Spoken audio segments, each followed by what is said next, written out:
Hey everybody, how's it going? And welcome back to Copper Jacket TV. So it looks like one state has found a way to manipulate the so-called grandfather clause so that they don't have to take anything away from you. You just simply lose what you already have. Now, the grandfather clause, which I call the grandfather scheme, is a scheme because really it's just there to try and gain political favor to try and get their so-called assault weapons ban passed, right? Once that's passed, they can always go back and change it to no longer accept the grandfather clause and take everything that you previously owned. Well, Washington State said, hold my beer. We're just going to make sure that if you already have something, once it's broke, you will not be allowed to fix it. So even though you have something, it no longer works, and they didn't have to take anything away from you or create any new legislation. So let's talk about what's going on in Washington State and how they accomplished that.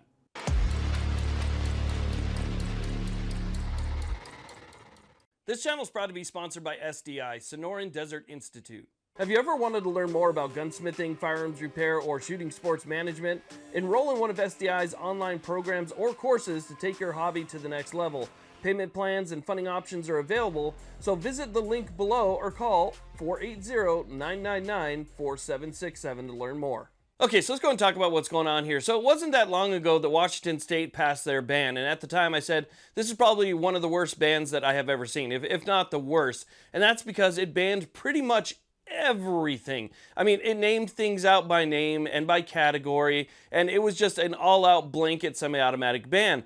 And they did have a grandfather clause that said if you had something already that you could keep it. However, there was also a part in that bill that sort of acts against the grandfather clause, and that is part of the bill that passed, which is HB 1240, which says that you can no longer acquire parts, kits, replacement items, and things like that, meaning that everything that is there right now as is, if it were to break, if it were to fail in any way, one of the major components, or even maybe a not so major component were to go down, there is no way that anybody in Washington would be able to access the part that they need in order to repair it. So basically, as things become in disrepair, things that people already own, that's it. It basically falls out of circulation because people aren't able to get the parts that they need in order to repair them. So again, Washington State has found a way to go after the grandfather clause by simply letting things fall to pieces and not allowing people to fix them.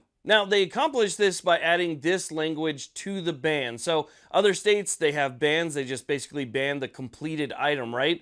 Well, Washington took it a step further and said this also banned a conversion kit, part, or combination of parts from which an so-called assault weapon can be assembled or from which a firearm can be converted into a so-called assault weapon if those parts are in the possession or under the control of the same person. So that language says kits, it says parts, it says combinations of parts, basically anything that you could use to fix, repair, or attach with what they have banned is also banned.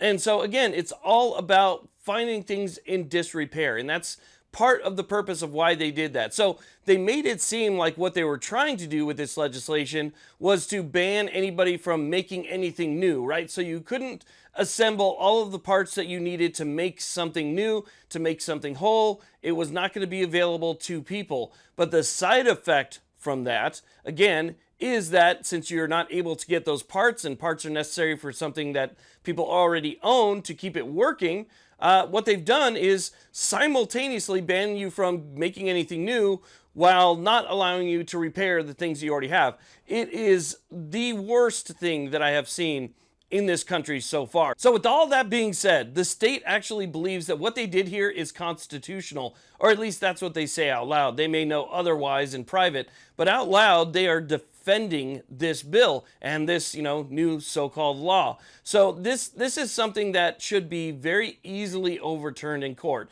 Problem is that we have a lot of judges that are really activists, right? And so they have an agenda, and that's what they're trying to push is their agenda. And they must clearly see how unconstitutional this is, but a lot of times they uphold it anyway. But I think that this particular law, if it was to make its way, let's say through the Ninth Circuit and then up to the Supreme Court, there is no way to deny that this infringes on people's constitutional right. There is no way to show a historical analog for this. Banning parts would be unheard of in our past. I mean, if we look from the founding of this country to the Reconstruction era, There is no way that they would be able to ban not only a complete category, but the parts that go along with that category. There's no way that you can find something like that back in time. It's just not going to happen. And so, since it A, violates the text of the Second Amendment, and B, has no historical analog to show that it was upheld in the past and is part of our nation's history and tradition, there is no way that this should hold up even in the lower courts.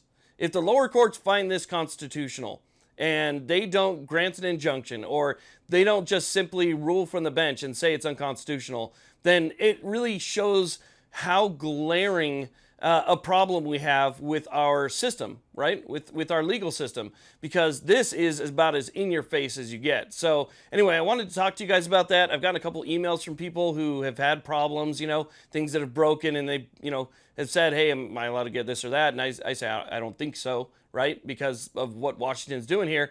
And so it's really just causing a whole problem, and it's basically going to end up being like, end up just, once things start to rust and fall apart, then that's it. There's no way to get anything new to repair it. So it's a huge problem. I wanted to talk to you guys about that today. So I want to thank you all very much for watching. I really do appreciate it. Please like, subscribe. Have a great day.